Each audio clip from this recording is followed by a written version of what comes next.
All right, so hi everyone. On behalf of Whitney, Jennifer, and Chris, and myself, I'd like to thank you for joining us tonight.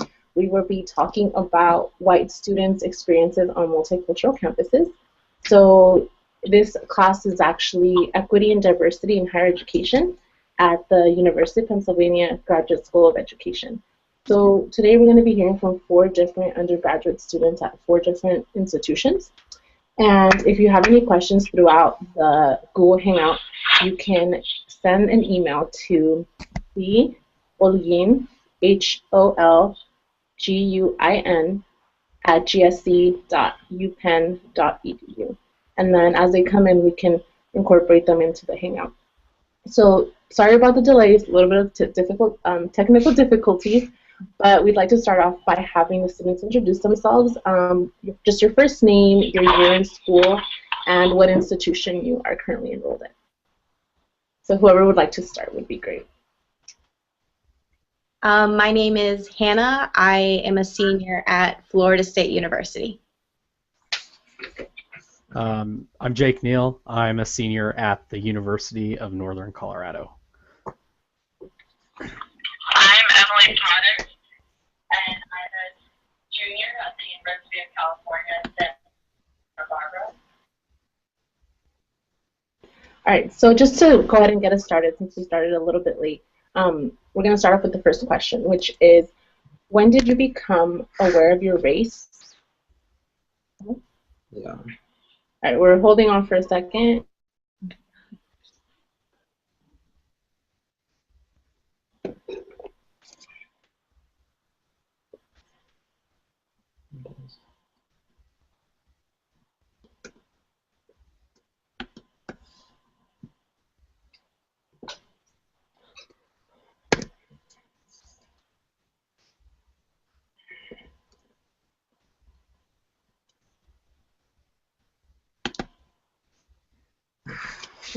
Have them introduce themselves again. Okay, so there might have been some type of technical difficulty again, so if you can actually reintroduce yourself, it would be great. So first name, year in school, and institution when you're enrolled at. Hi, my name is Hannah. I am a senior at Florida State University. I am Jake Neal. I'm a senior at the University of Northern Colorado. And I'm Emily Potter. I'm a junior at the University of California, Santa Barbara. Thank you. So we might have a fourth participant join in later on, and we'll have her introduce herself if she can join in. So we're going to actually go ahead and get started. Again, we're going to be talking about white students' experiences at multicultural campuses. And the first question that we have is, when did you become aware of your race and how it affects your interaction with others? And how does your understanding of race shape your worldview? So you can kind of incorporate either aspect of the question or both. And if you want me to repeat it, just let me know.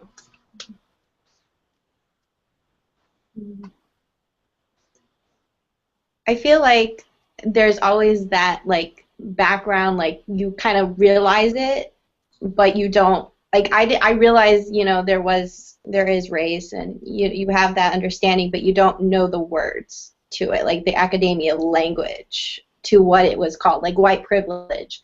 I didn't know was a term until I really got into college my senior year of high school. So it's kind of like once, you are aware, but you don't know what that word is. You don't know what that term is. I think for me, that's how I felt. For me, I grew up in a really small town in Kansas, so I always thought of myself as being fairly not racist in comparison to everyone around me. But when I actually spent a short stint in Malaysia, I had actually really become truly aware of how my white privilege affects me, and how like my heritage is in a sense responsible for things that I have benefited from while others haven't. And so yeah, that white privilege really, I keep it running in my mind from now on.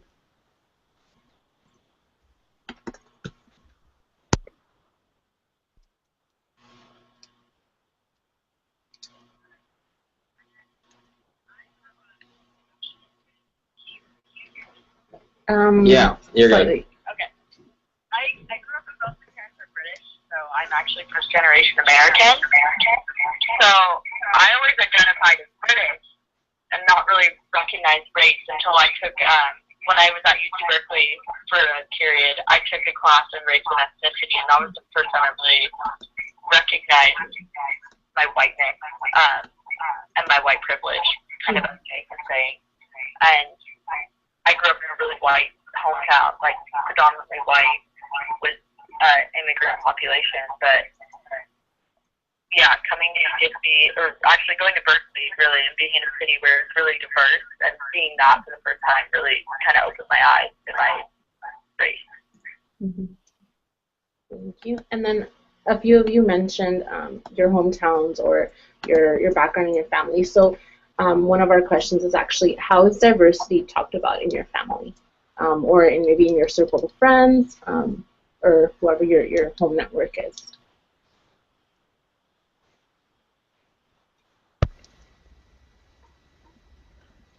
I guess for me, in my family, diversity is kind of a confusing concept. I grew up in a family that's really big on like being humorous and picking on each other and other people. So it wasn't unheard of for me to hear fairly racist jokes on a daily basis.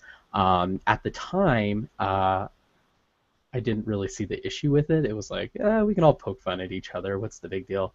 Um, and so that's kind of how the environment that I grew up in. My mom was kind of interesting. The fact that she has a lot of friends who actually identify as like Latino, Hispanic, Native American, whatever. She has friends of all different races, but there's things that she says that are they kind of drip of privilege. My dad, on the other hand, was always very upfront in that he never thought that we should have black children. Um, at the time, I thought it was just out of pure like racism. Over time, I learned a little more that he was actually just really afraid of his grandchild having to be subjected to the marginalization that happens in places like my hometown. So it was a weird place. Like in elementary school and high school, being this small town in Southwest Kansas, diversity wasn't really a topic. The town's like 90-something% white people, and so people who did identify not white, I mean, looking back, I could see that they definitely had some pretty unfair treatment, especially in the way that people talked to them. And if there was a problem, people were like, well, what's the problem? But they didn't get it, but no one had to. And so it was a very weird growing up in that. Yeah. So being in university now, it's kind of nice to see that diversity, to have it in front of me. And in a way, it's almost kind of thrust in your face, at least from my point of view, because I did grow up in a town that was primarily white, and then now I'm surrounded by just these diverse cultures and people of different backgrounds, and it's great. But it also highlights those issues with the lack of diversity understanding that comes along with white privilege, because that never happened at the school because there weren't enough people that were able to talk about it. Where here, people who are not white have the opportunity to talk with other people, form a community, and actually voice their opinion. So that's really nice.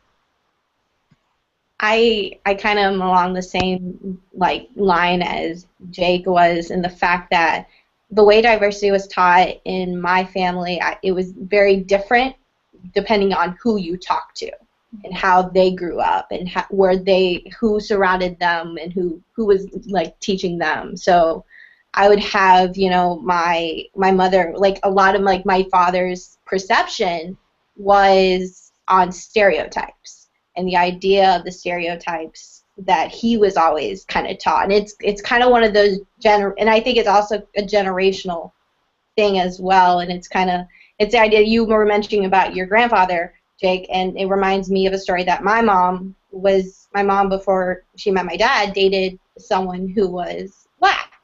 And she knew that she could have never introduced him to my grandfather, because my grandfather would have been completely upset, probably would have said, you don't I don't feel comfortable with you dating him.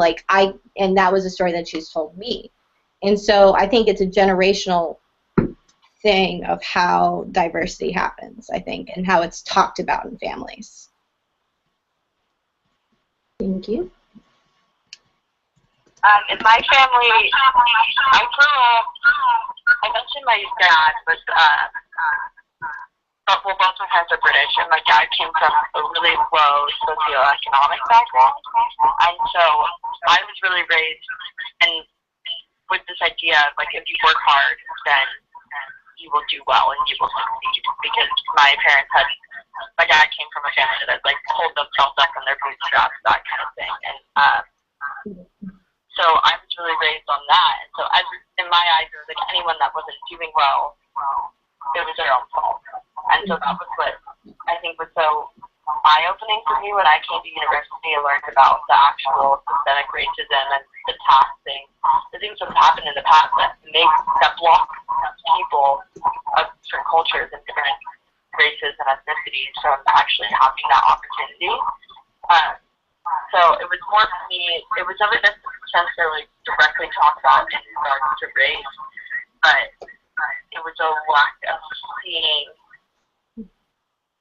like, it was a racism that came more from an inability to understand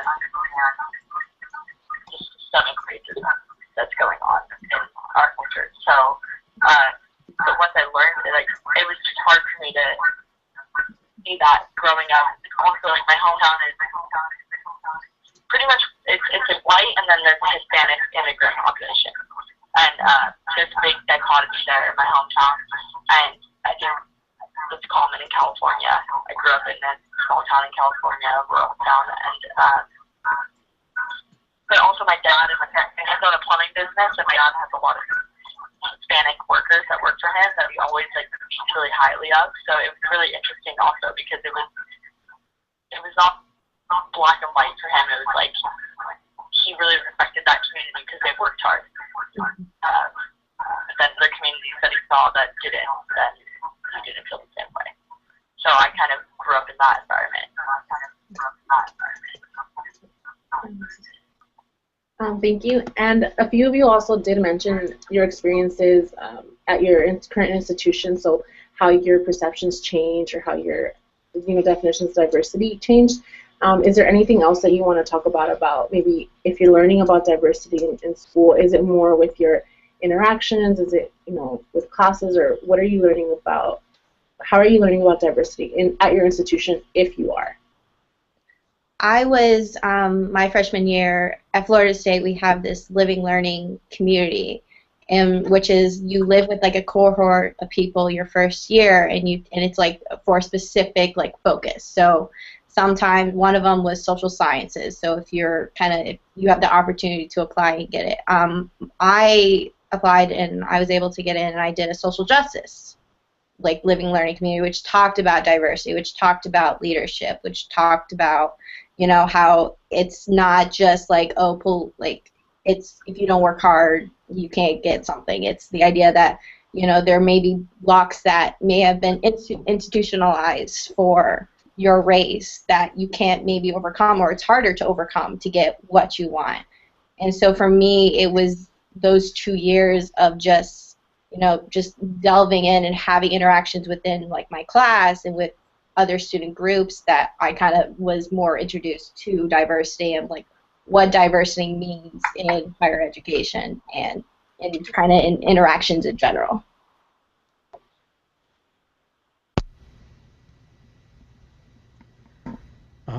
For me, most of my learning in college, like, some of it came from taking, like, a couple of sociology classes, which really helped with the language aspect that Hannah was talking about earlier. Because I can talk about issues, but if I don't talk about it in the right way, sometimes people get lost in translation. So that was really nice about being here. I can say that most of the value of my learning does not come from such a formalized program. That sounds fantastic, by the way. Mine has mostly just been through just general activity with organizations on campus. And so just at the different levels, I've been able to see issues related to diversity at those different areas, which is nice.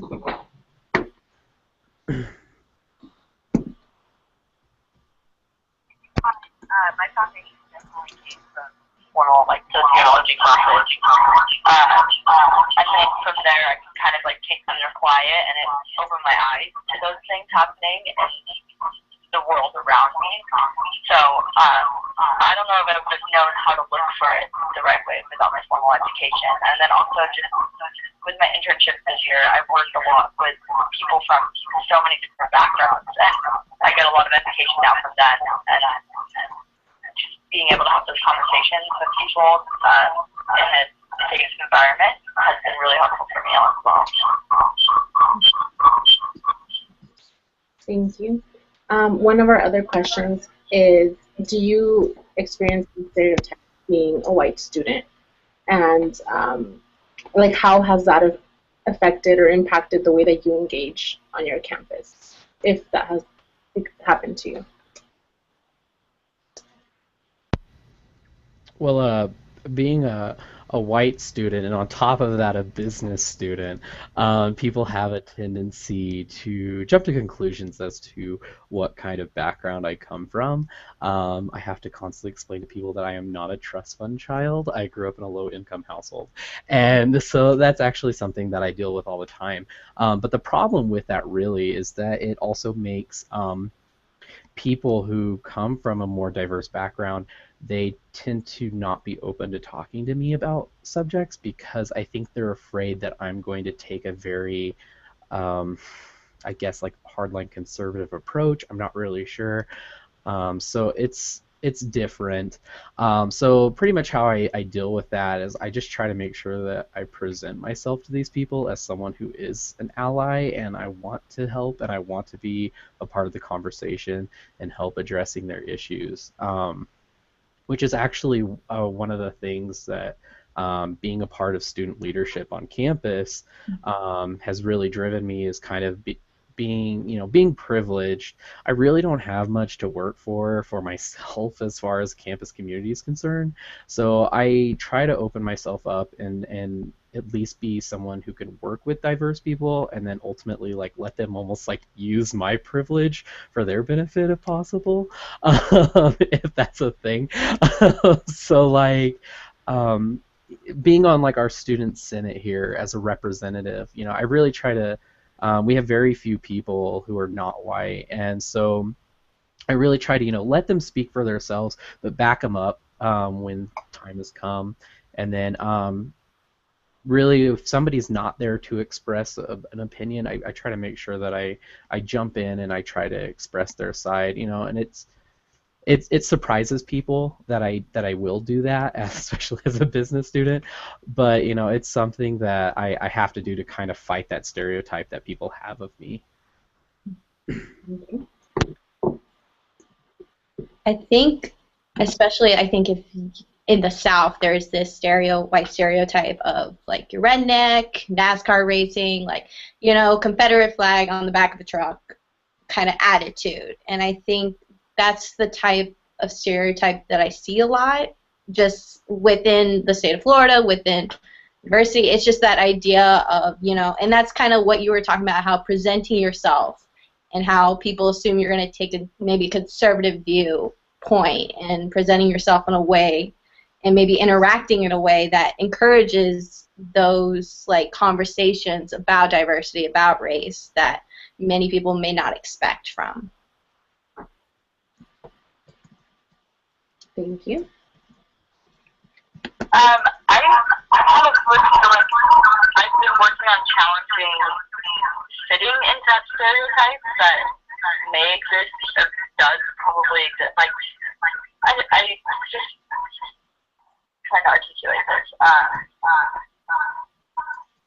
Just I've become so conscious of stereotypes or of my own privilege, and so challenging when I recognize that within myself. I think it's not so much how other people are responding to me, but it's more how I'm seeing myself responding to others, and then changing that and working to work on how I act in those spaces and what is a stereotype, what isn't, and trying to just really grapple with it. And I think it's been really good to talk with my roommates of all.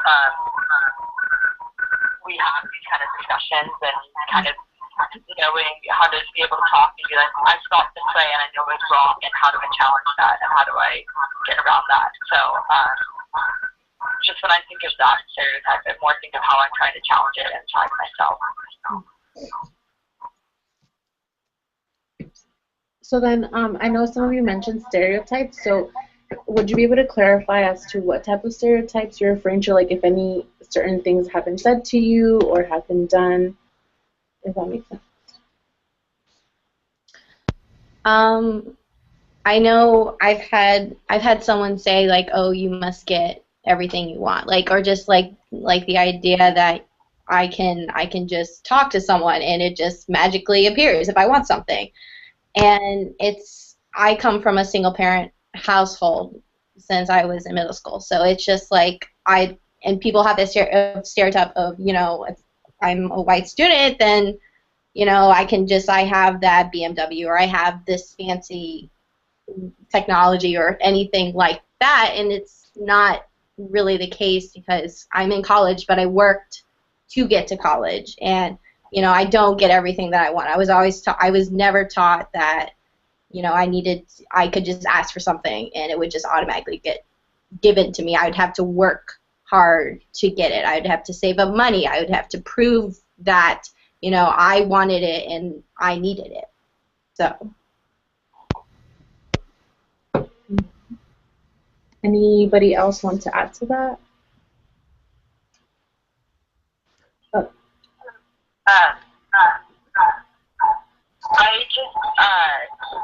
It's not so much that I feel like I've been stereotyped myself. It's more like I see these stereotypes of what people say of white people, like those things of like, oh, they get everything. And instead of taking that rather than being like, how can I prove that I'm not like that? It's more like, how have I been that way? And how can I change acting that way? And, so it's more for me like, where have I been privileged and what can I do about that?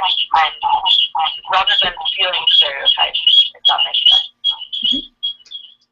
And then just in addition to that, some of the things that we read also, like in the book that we're using, talks about how there's this assumption of white students just getting it in terms of like knowing how to do certain things or navigate their experience in college. So could you talk a little bit about maybe like your experience navigating your experience in college, and you can kind of add your own different experiences with school, getting internships, etc.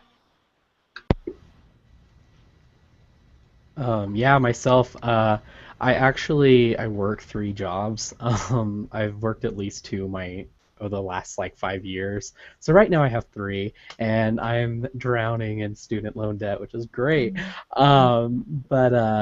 Yeah, it's a tough thing for me because I'm non-traditional student, but in a non-traditional way, because I came in here at 21, so I was old enough to be like considered non-traditional, and there was kind of maturity gap, but I was not so old that everyone knew that. So it's been a little weird for me, but as far as me navigating the school system and all that good stuff, like I find I don't have too hard of a time getting things together. It's mostly just classwork and balancing that with my research stuff and my writing stuff, and it's just a real time management issue, and that mostly just comes from my low income status. But as far as racially concerned, I try to mingle with everybody and try to share experiences with everyone. So.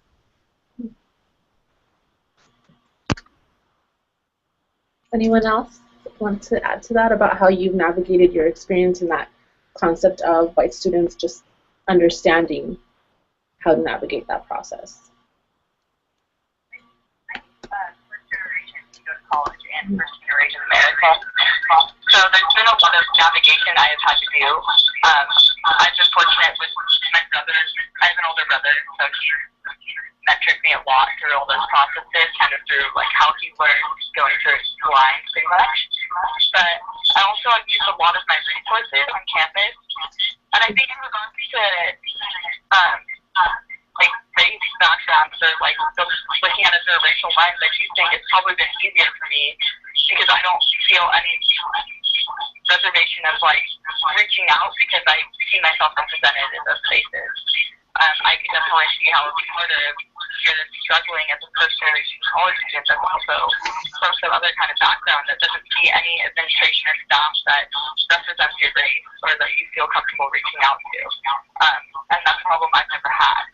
So I think that's where I've been privileged and that I've always felt able to reach out, even though I have been. So even when I have had obstacles, it's been easier for me to overcome them because I don't feel that hesitation of reaching out to people. I agree exactly with that, and I think it's just the white privilege that you have. Like, you don't, because you know you're not going to get judged for asking for help. You're not going to get, maybe a side comment from someone like someone else who had the same problem but is of a different race. And I think that's just, and it's just those side comments that you don't get because you use the resources, and other people may use the resources, and again may get those side comments. But exactly what she said. Thank you. Wow, I think just real fast, I wasn't even thinking about it from that aspect, so that actually just informed me a little bit about my position here. So thanks, ladies. Okay, and then thank you for your contributions. Another question that we have is, have any issues revolving around race come up either at your institution or locally, nationally, that have taken place while you've been a student at your institution, and how did that event or events make you think about race or your engagement as a white student? This was maybe about a year ago this happened, but at my university we have what is called a Market Wednesday. And what that is, it's normally, outside vendors will sometimes come and sell things, and organizations will kind of table and do some sort of try to get other students involved. I know there was, I know the Zeta Phi Beta, which is NPHC, and I believe the Sigmas were there as well. They were stepping, which is something like it's part of their traditions, part of their history, and a white girl, white student actually vined it, I guess, from what I've heard. They vined it, and under the caption was, "Oh, monkeys at our school." It was something completely derogatory, it's completely racist, but it was just this comment that she did. One of the students saw it, blew it up on social media, and it was soon kind of a talking point for everyone, all the students at the school, because you have this organization such as the Zetas, such as the Sigmas, who use stepping as a part of their tradition, a part of their history, and you have someone who commented on it not knowing this, and it was kind of the repercussions of people not really knowing what this is. And it was just, I think from what I've heard, she dropped out because of kind of just this outcry of people being like, this is completely racist. How could you think this was even appropriate to post on social media without even thinking of the comments of it? And so it just, and the school did this damage control by having conversations with BSU, Black Student Union, and with different organizations to try to kind of bring awareness to your use of social media and what you say and how it can affect diversity and how it affects everyone in the student population. Just to follow up to that experience, were there any groups on campus that maybe reacted to that incident, or did after those workshops that you mentioned at your institution started up, did the kind of conversation continue after that? Did it stop, or I think Well, one of the things that I know someone who was actually in the video who was stepping, and she was a part of the Dream Defenders organization on campus, and they kind of vocalized it, and then from there it was a wildfire effect. So it was Dream Defenders, it was BSU, it was some of these other different organizations that do promote conversations in diversity that were really upset about how could this student get away with the fact that she was calling Florida State students monkeys over the fact that they were doing something that it's a very traditional in their sorority or fraternity. And so, but it really did stop conversations. Like after, I feel like the university did a lot of damage control. So they put on a couple forums here and there to kind of let students talk about what they felt, or how things could get better. And there's been other issues in other forums, but I think that just goes with universities doing more damage control rather than actually initiating conversations to maybe stop incidents from happening in the future. Thank you. On our own campus, it's actually a little more institutional where ours happened. We have a cultural center on campus that's geared towards African American or Black students, and what they found was that our university center, they have a hair salon that actually does not provide ethnic hair services, and it's become this movement on campus that they're actually calling Black Hair Matters, and it's kind of interesting to watch a population which on our campus it rests about 3% of the total demographic, so African American Black students, and they're actually moving to get Black hair products or ethnic hair products and then ethnic hair services put on campus. And it's created an interesting conversation. And a lot of it had spurred because of really just the Black Lives Matter movement, which until this year, so the past 4 years, you hear things here or there about diversity issues, but it wasn't as I guess, big and meaningful as it is this year. And so being able to watch this cultural center really fight for something and start this conversation, which really is uncomfortable for me. And it's not because I don't like the conversation, it's because I don't want to hear white students saying really privileged things. These issues, I keep them very personal and close to me, and so when I hear another white student saying something like, what's the big issue with having someone who can do Black hair?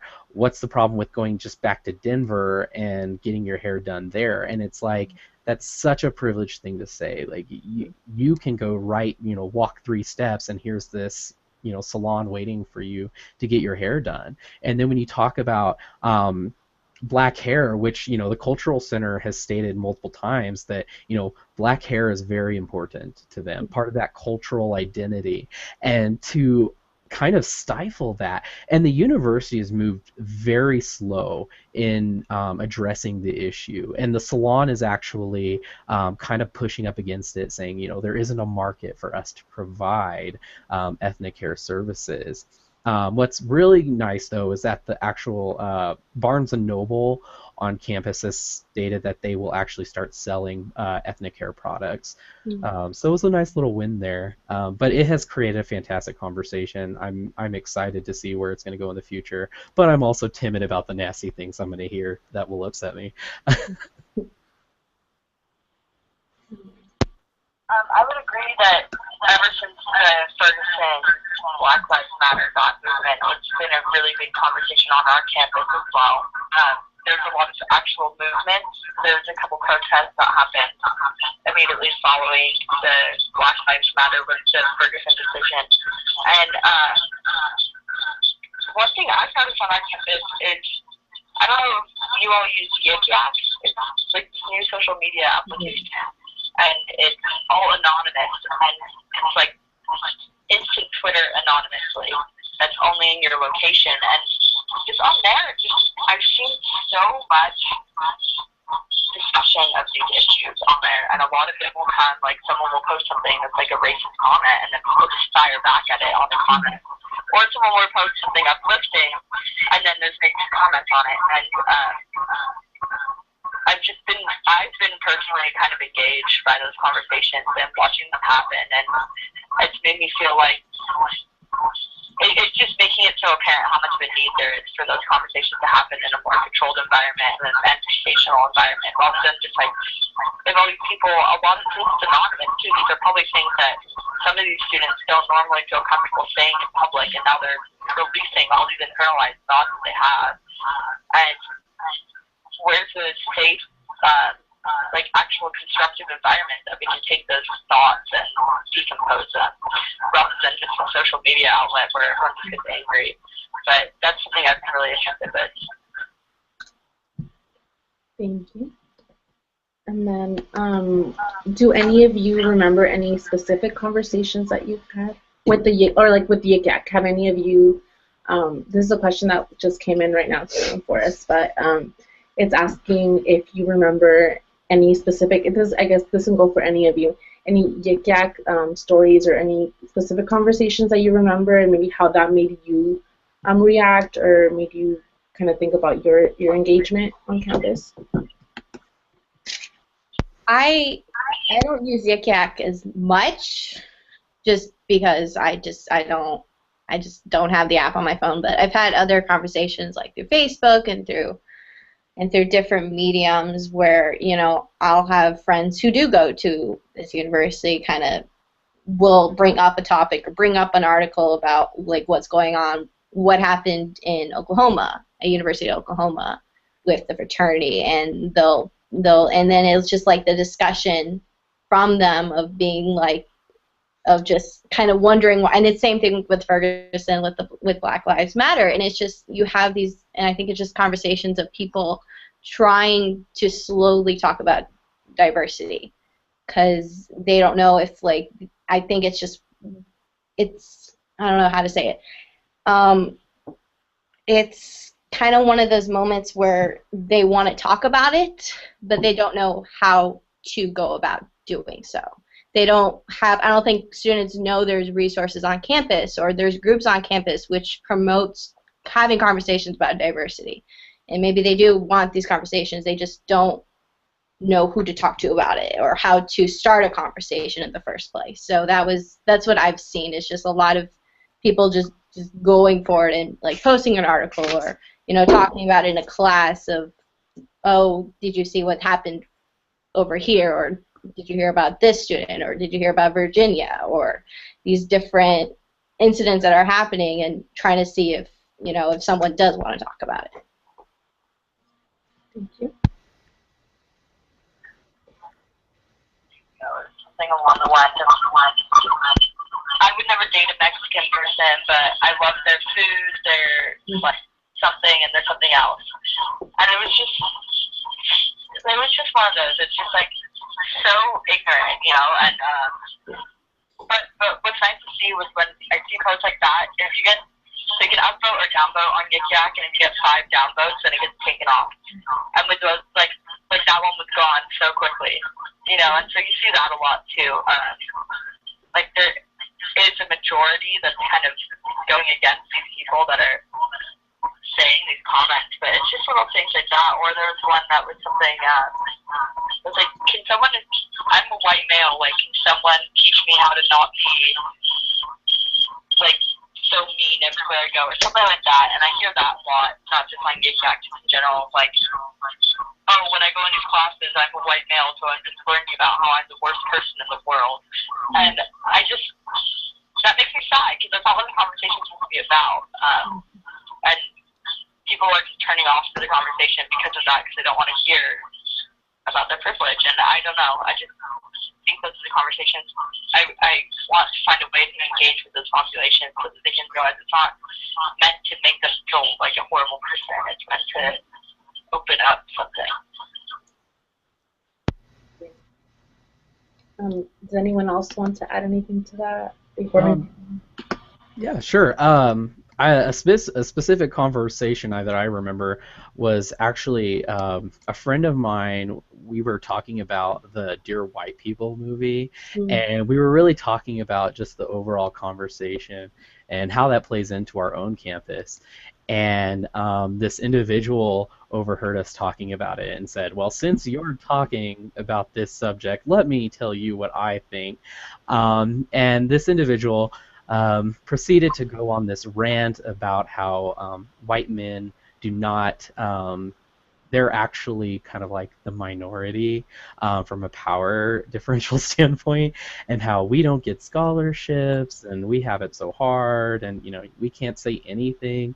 Um, and my friend, she's actually a woman of color, and I was like, okay, she can stand for this topic on her own. So I just kind of stood back and let them both talk, and it was very interesting to hear her try to explain to him using facts like you give two resumes, both exact same qualifications, one with a black name and one with a white name, and the white name one will be picked more often than the black one, and stuff like that. And the girl knew her stuff. She had all her citations and she was good.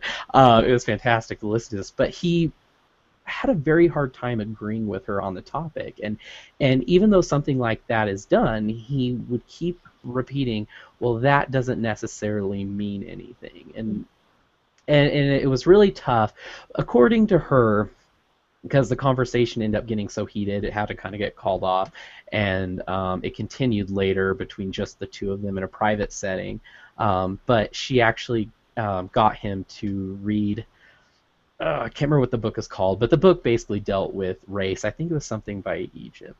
But he actually came back to her and was talking to her about the whole conversation.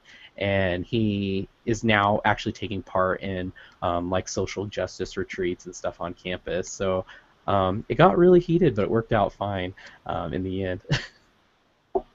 I've overheard a student talk about how we should have a white student union, and I didn't because it was within like 2 desks away from me, and I didn't know how to respond because I was just kind of shocked about it, and it's kind of like the idea of like people saying like we should have White History Month, and it just doesn't make sense to that concept. That just doesn't make sense to me. Thank you. Since our Google Hangout started a little bit later than planned, we don't want to keep you any longer than we originally planned, but if you do have a little bit more time, we would like to ask just a couple more questions. So I was wondering if you still had any like 10, 15 more minutes. Yeah, that's fine. Thank you. One of our other questions is, how have your other identities, cisgender, class, sexuality, and any of your other identities influenced your engagement on campus? So, the intersectionality of that with your identity as a white student as well.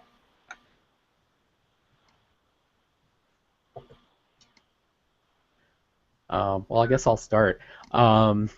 Being a low-income gay man living with my Hispanic fiance studying business, I'm kind of this enigma, I guess, of sorts, it seems like, in the business world. But having that idea of intersectionality really wasn't so much ingrained in me, but it came more from my fiance, is seeing that he doesn't just have the trials and tribulations of being a low-income gay man. He's Hispanic on top of that, and that adds some flavor to it. But it's really opened my eyes to how you could talk about just the issue of race with a person, but there's always these extra factors that can really come into it, such as being a woman, on top of being a woman of color. Like that really can I don't know how to say it, but like kind of like increase the barriers that one can face. And so having that understanding, just based on my relationship, has been really nice in my time here.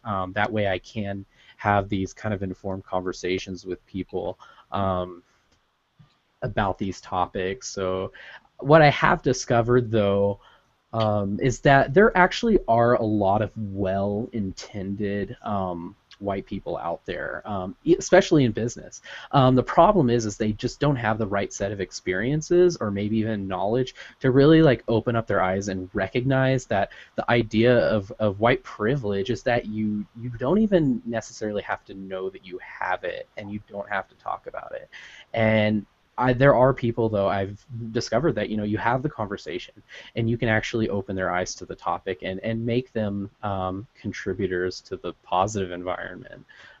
So that's been pretty cool. Does anyone else want to add to that? So how have your other identities?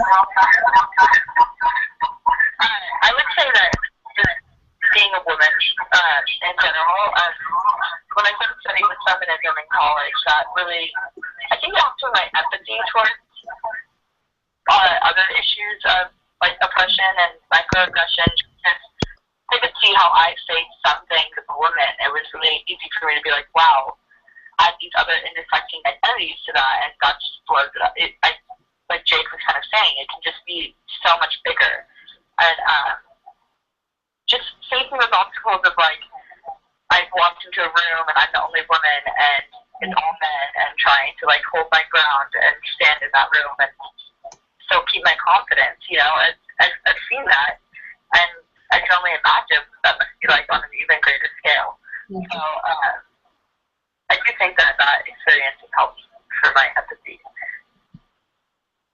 I definitely agree with that, and I've had that experience of walking in a room with, and mainly being in like maybe having an event or going to maybe a meeting or something, and it's just men, and it's just you have to hold, and I feel like there's that subconscious maybe generational thing of like, okay, I have to prove myself in order to have my opinion validated. Like I have to prove that as a woman, I can have an opinion, and it's just, and that kind of, it's just a little glimmer of what, I can't imagine what being a woman and a person of color would feel like, because I feel like you're back against the wall kind of moment.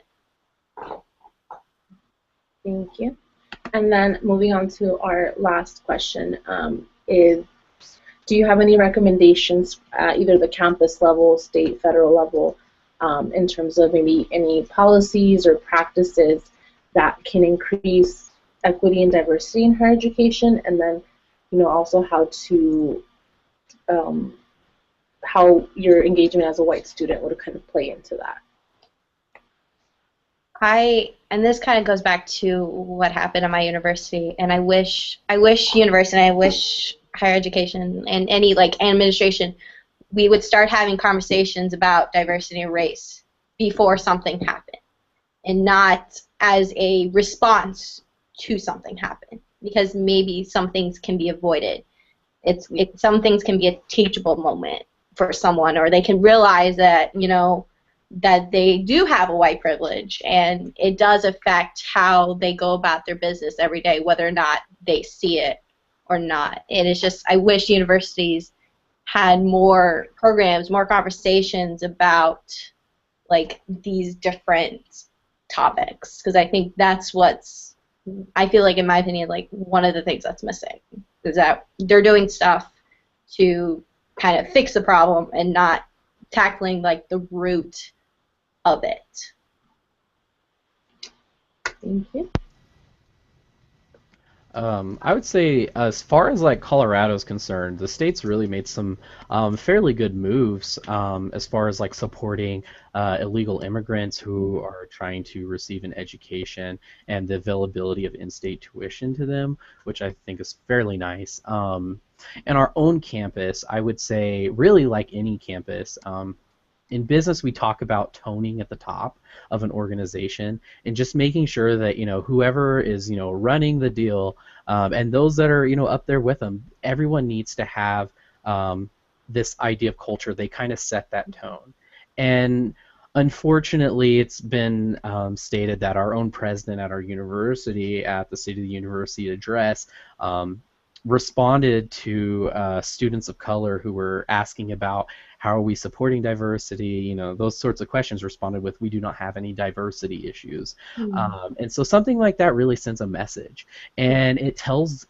students that that the administration doesn't necessarily see things the way that we do, and so there's this culture disconnect. And I think that by having a university whose administration from top to bottom is expressing the need for diversity and supporting diverse populations and recognizing and really celebrating it is the most important thing, and not just, you know, attending a basketball game, going to, you know, cultural events and being a voice and showing that support. And I think that if there were more universities that operated like that, especially our own, I think it would be fantastic.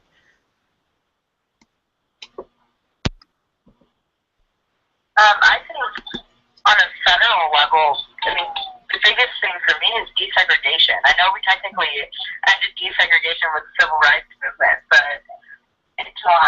There's still housing discrimination. There's still redlining that happens. And because you go to because I went to a high school where it's predominantly white students, and I'm never surrounded by people from different backgrounds, and they can't afford to live in my neighborhoods. Like, how am I ever fully going to be able to erase that polarization that happens?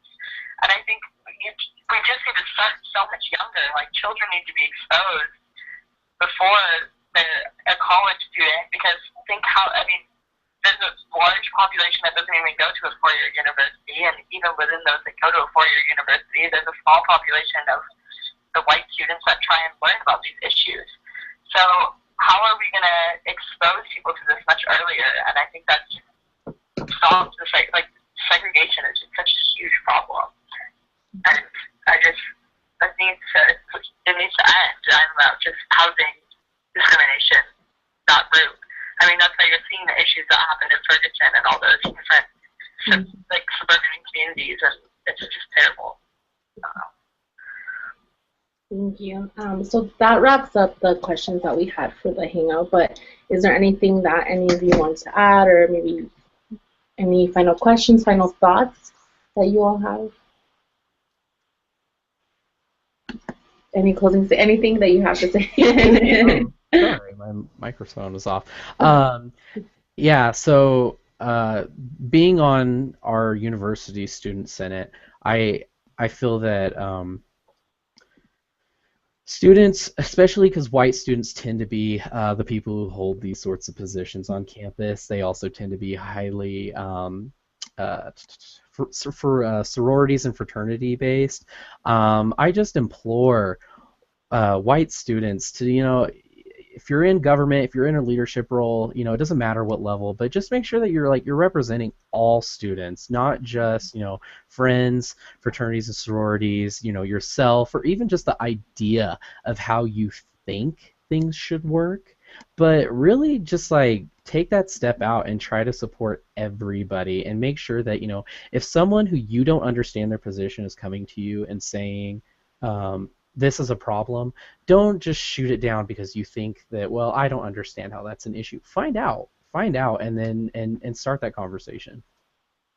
I think that I love how you said stepping out, like, and I think that's one of the things you can do, like, even if you're not in student senate, like, you could step out of your own comfort zone and maybe go to it. If HLSU Hispanic Latino Student Union is holding an event, like, maybe you could go out and maybe, like, just see if, like, just try something new, try something that you haven't maybe done, and just, I think that's how you're going to know. I think that's how white students maybe who aren't, you know, comfortable maybe talking about diversity or don't realize about this diversity can really kind of take the first steps into realizing what, like, white privilege is, or having conversations with someone maybe they do trust that do have a background in talking about diversity. That's another, like, something that can be done. Thank you. And is that any other final thoughts, just so that we don't leave anyone else kind of hanging? Okay, well, again, we'd like to thank you on behalf of Whitney, Jennifer, Chris, and myself for participating in the Google Hangout. I'm not sure if the beginning of the Google Hangout was cut off, but again, it's for equity and diversity class in the Higher Education Division at the University of Pennsylvania Grad School of Education. Again, thank you so much. We really appreciate it, and we will follow up with you after this. But have a good night. Okay, thank you. Thank you. Thank you. Everyone says thank you.